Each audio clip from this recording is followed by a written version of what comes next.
Hola, muy buenas tardes a todos. Como preámbulo, yo les voy a dar el tema farmacológico del síndrome postrombótico. Para que tengamos alguna idea todos, les voy a contar algo que me pasó desde que era niño. Los que somos tuxtlecos, seguramente conocemos el Mercadito de las Flores, el famoso Mercado 20 de noviembre. Era yo niño y en ese entonces vi a una señora con una pierna negra. ¿Y quién no ha visto una pierna con la piel oscura? Era la palabra correcta. Y una venda, y me llamó mucho la atención. Yo creo que desde ahí me dije, voy a ser angiólogo. Pero ya cuando escuché y ahorita les voy a decir, como que me iba persiguiendo la angiología, y ahorita les voy a decir por qué. Cuando llegué al internado, el doctor Iván Martínez, que fue uno de los primeros angiólogos en Chiapas, un excelente médico y amigo, me habló en el internado de la secuela postrombótica, porque me llamó la atención una señora con las piernas con la piel, con una dermatitis ocre. Y entonces esa fue la segunda vez que oí algo de angiología o de alguna patología o de alguna enfermedad. Ahora sí podemos apagar la luz, por favor.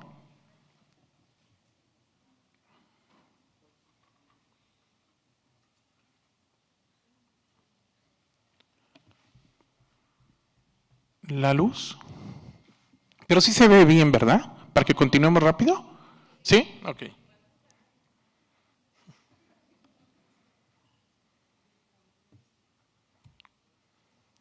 Bueno, esta es la segunda causa o la tercera por la que fui a angiología. Arriba tenemos a mi padre, que tristemente hace un mes dejó de estar con nosotros. Él es anestesiólogo, tenía 52 años de haber ejercido la anestesiología.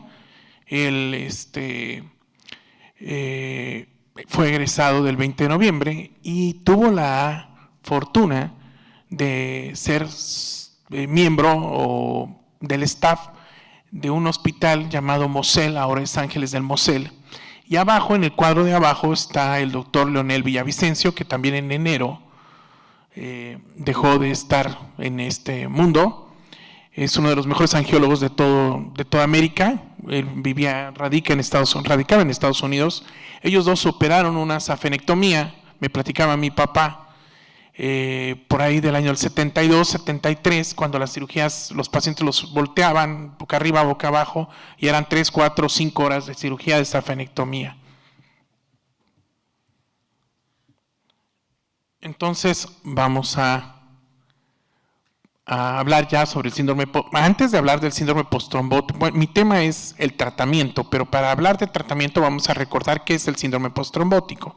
Entonces, Debicki, que es uno de los padres de la angiología, decía: pocas patologías en medicina han estado sujetas a tantos análisis con resultados tan pobres. Ya desde esa época él comentaba eso.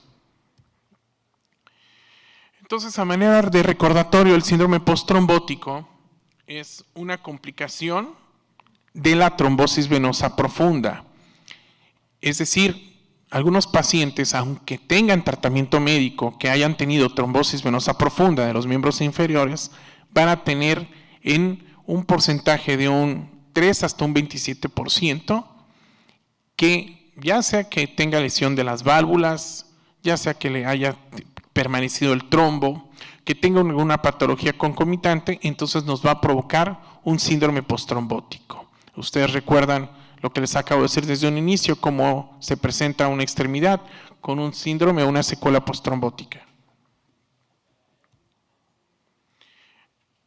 Entonces, a manera de definición, podríamos decir que la secuela postrombótica no es más que una consecuencia de la trombosis venosa profunda. Aquí en la imagen de su, disculpen, ¿cuál es el señalador? Aquí está, gracias. Aquí tengo varias partes en donde se puede provocar alguna de las trombosis. Pueden ser desde las ilíacas, que es más severo, femorales, popliteas o de vasos tibiales. Entonces, ¿pero qué es lo que pasa con la secuela postrombótica? Al final lo que va a haber es un proceso inflamatorio, ¿sí? Lo que vamos a ver son cambios a nivel de la microcirculación, de la macrocirculación, a nivel de los capilares. Va a haber una extravasación sanguínea, hay aumento de la permeabilidad endotelial, unión de leucocitos, va a haber un infiltrado a nivel del tejido y como consecuencia va a haber un proceso inflamatorio. Esta es otra diapositiva en donde explica la fisiopatología, una adhesión leucocitaria y migración, activación del endotelio, liberación de mediadores de proceso inflamatorio y al final un proceso, una hipertensión venosa. Cuando hablamos de hipertensión venosa, y ustedes en todo el día han escuchado la hipertensión venosa, no es eso, más que un proceso inflamatorio a nivel de la extremidad que nos va a provocar cambios y síntomas y signos que al final se van a reducir en dolor o cambios de coloración de la extremidad. Entonces, esto es lo que va pasando, cambios en la microcirculación, los capilares se hacen tortuosos, alto flujo en la dermis, pero un flujo retardado en los capilares nutricionales de la epidermis, exceso de fluido precapilar, hay fibrina, hay proteínas. Nosotros cuando estamos haciendo alguna cirugía y hacemos una incisión en la piel, podemos ver hasta linfa atrapada dentro de los pacientes que tienen una especie de hipertensión venosa. Esta es una diapositiva que me gusta mucho, es la producción de la insuficiencia venosa crónica. No sé si se alcanza a ver bien la diapositiva, pero los síntomas empiezan a partir del C2, sí es donde empieza a haber primero daños a nivel de la microcirculación y daños a nivel de la microcirculación. En la etapa 4 y 5, como decía la doctora Leina, empiezan a presentarse úlceras y todo esto es por la hipertensión venosa. Pero ¿qué síntomas y signos tenemos en la hipertensión venosa? Desafortunadamente no se alcanzan a ver por el color. Podríamos modificar para que ustedes vean. Hay pesantez en los síntomas, dolor, prurito, calambres y parestesias. Y los signos, pues hay edema, hay venas varicosas, dilatación de las venas, con la coloración de la dermatitis ocre. Yo creo que todos alguna vez de los que estamos aquí hemos visto pacientes así. Y por último, las úlceras, ¿no? Lo más grave de un problema de síndrome de lo que es hipertensión venosa, lo que nos va a llevar va a ser la hipodermatosclerosis, que es la coloración oscura, y una úlcera. Se va a presentar en un 10% de los pacientes. El diagnóstico es muy difícil por lo que yo les decía, puede ser que tuvo una trombosis, puede ser que tenga una retrombosis, los pacientes se pueden volver a retrombosar, puede ser que sea un paciente que tenga cirrosis, tiene hipertensión portal, puede ser un paciente que tenga insuficiencia cardíaca derecha. Ese es un buen comentario porque nos llegan los pacientes con edema, con cambios de coloración, son hipertensos desde hace 30 años, y difícilmente les pedimos que los vea el cardiólogo y difícilmente les pedimos que le hagan un ecocardiograma de cavidades derechas. Entonces, por lo tanto, hay retención de cavidades derechas, edema y lipodermatosclerosis. Si no es que tenga una insuficiencia venosa como tal, es secundario A y va a tener un síndrome postrombótico. Los pacientes nefrópatas, por consiguiente, ¿no? Entonces, el diagnóstico de la secuela postrombótica es difícil, puede ser una retrombosis en la extremidad. Desde el 2004 se creó esta clasificación, que es la de Villalta.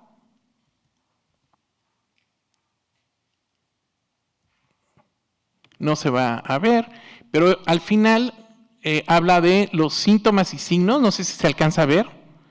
Y es una puntuación leve, moderada y severa. Este cuadro está muy bonito, sería muy interesante que ustedes lo tuvieran en su consultorio. La verdad que vale la pena. Porque pues te va a decir si tiene el síndrome postrombótico o no. Y el score de 10 a 14 es moderado, más de 15 si vamos sumando lo que el paciente nos va refiriendo y lo que nosotros estamos viendo, entonces vamos a concluir que efectivamente tiene un síndrome postrombótico. Entonces, el diagnóstico, ¿cómo lo vamos a hacer? Pues con la clasificación de Villalta, los estudios complementarios como es el ultrasonido Doppler duplex venoso, la flebografía, la flebotac, un flebogamagrama. Entonces, este es un ultrasonido Doppler duplex, es un paciente que tiene una trombosis. Ventajas del ultrasonido, pues se observa el origen del reflujo, relación entre distintos problemas venosos, detección de las variantes anatómicas, venas con calibre normal, paredes gruesas, ecoicas o no, flujo retrógrado o anterógrado, y que además es un método que al paciente no le va a causar ninguna molestia, ¿no? El único problema que tenemos con el ultrasonido Doppler es cuando tenemos la úlcera. En ese momento, y hay úlceras muy extensas que abarcan 10, 20 centímetros, entonces por ahí podríamos usar otro método diagnóstico, podría ser la flebografía. La flebografía es una técnica diagnóstica útil para las enfermedades venosas. Actualmente, con el desarrollo del ultrasonido, sus indicaciones se han visto limitadas, pero sigue siendo de utilidad en aquellos casos en donde la ecocardiografía Doppler no es concluyente. Esta es una flebografía, sigue siendo económica, el problema es la punción. Los pacientes que son alérgicos al medio de contraste, pues obviamente que no se les puede realizar, ¿no? La tomografía para la insuficiencia venosa también sigue siendo muy útil, y la angioresonancia magnética, este es un muy buen método. El problema es su costo, pero es en pacientes que se pueden hacer en embarazadas, en los que son alérgicos al medio de contraste. Bueno, ahora sí les voy a hablar sobre el tratamiento farmacológico, y esto es muy interesante. Y fíjense, esto lo encontré publicado en Alemania, fue en el 2015-2016, dado que el síndrome postrombótico por lo general no conduce a la muerte o a la amputación. El tratamiento debe ser lo menos invasivo posible y considerarse las terapias conservadoras como primera opción. Y ya hoy en la mañana ya vimos algunas, como son las medias, los vendajes, el tratamiento de las úlceras. Entonces vamos a empezar con medidas de higiene venosa, que ya las comentó el doctor en la mañana. Una terapia comprensiva de 30 a 40 milímetros de mercurio, ejercicios, analgésicos y tratamiento farmacológico venoso. Esto es a grandes escalas cómo debe de ser el tratamiento con los ejercicios y cómo debe de mejorar. Esto es muy importante. Esto es un tipo de ejercicios. El manejo debe ser con todas las especialidades. Aquí, que tenemos bastantes médicos, es importante que en las secuelas postrombóticas se apoyen también con los médicos de rehabilitación. Los ejercicios, y esta tabla está muy bonita porque habla de los tipos de ejercicios y los músculos que vamos a hacer que el paciente tenga fuerza muscular en la extremidad, en cada músculo de la pierna, y nos va a llevar a un buen resultado. Entonces, no es darle tratamiento farmacológico, es darle tratamiento de medidas de higiene venosa, pero también apoyarse con un médico rehabilitador.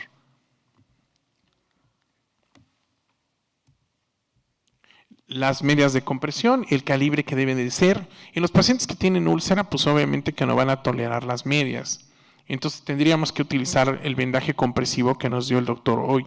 Y ya en un momento dado, en fase de cicatrización o conforme vayan evolucionando, podemos usar las medias. Ya sean medias, tobimedias o pantimedias, dependiendo del segmento dañado. Entonces, en el síndrome postrombótico se presenta al año una retrombosis. Esto es muy importante. ¿Cuándo vamos a empezar a ver un síndrome postrombótico? Un paciente tiene trombosis venosa profunda, o sospechamos que tenga trombosis venosa profunda, porque acuérdense ustedes que la mitad de los pacientes con trombosis venosa profunda no pasa desapercibido. Entonces ya vamos a tener que el paciente llega con edema de la extremidad, con pesantez, con cambios de coloración, y se va a presentar después de un año de una trombosis venosa profunda. Y de estos puede haber una retrombosis, que eso es lo más importante y lo que tenemos que descartar. El tratamiento actual, me voy a ir un poquito más atrás, de la trombosis venosa profunda de los miembros inferiores, dependiendo del segmento, pero si es entre más arriba es el segmento, es más tiempo de tratamiento médico. Los anticoagulantes se deben de usar de 3 a 6 meses.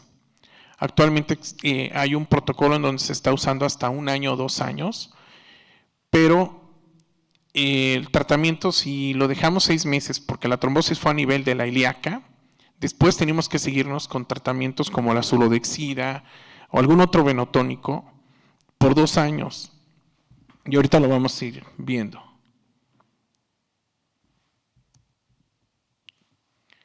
Entonces, aquí está el tratamiento ideal. Tenemos que Están los venotónicos o flebotónicos, están los naturales o sintéticos, y su mecanismo principal de acción es el retorno venoso y linfático, disminuir la permeabilidad endotelial y disminuir los síntomas y signos, ¿no?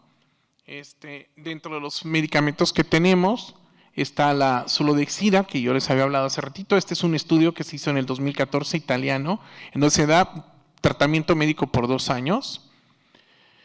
Está la troxerutina con cumarina, está el Ruscus aculeatus, metilcolchina y ácido ascórbico, y está la diosmina con esperidina. Las 4 casas farmacéuticas están aquí afuera, por cierto. No es comercial. Entonces, la sulodexida, propiedades anticoagulantes y fibrinolíticas. La dosis son 2 grajeas cada 12 horas por 2 años. Está el Ruscus aculeatus, es un venotónico, aumenta la tonicidad venosa y la resistencia a los capilares. Los demás son para los síntomas del Ruscus, y el tratamiento para el Ruscus aculeatus es de una cápsula cada 12 horas por 3 meses. La troxerutina con cumarina es una familia de las benzopironas, es un antiinflamatorio y también ayuda a nivel linfático, a nivel del endotelio. Su dosis es una cada 12 horas, vía oral por 3 meses. Y por último, la diosmina con esperidina aumenta el tono de las venas y la resistencia de los capilares. Ayuda a los síntomas y signos. La dosis es una grajea cada 12 horas por vía oral por 3 meses.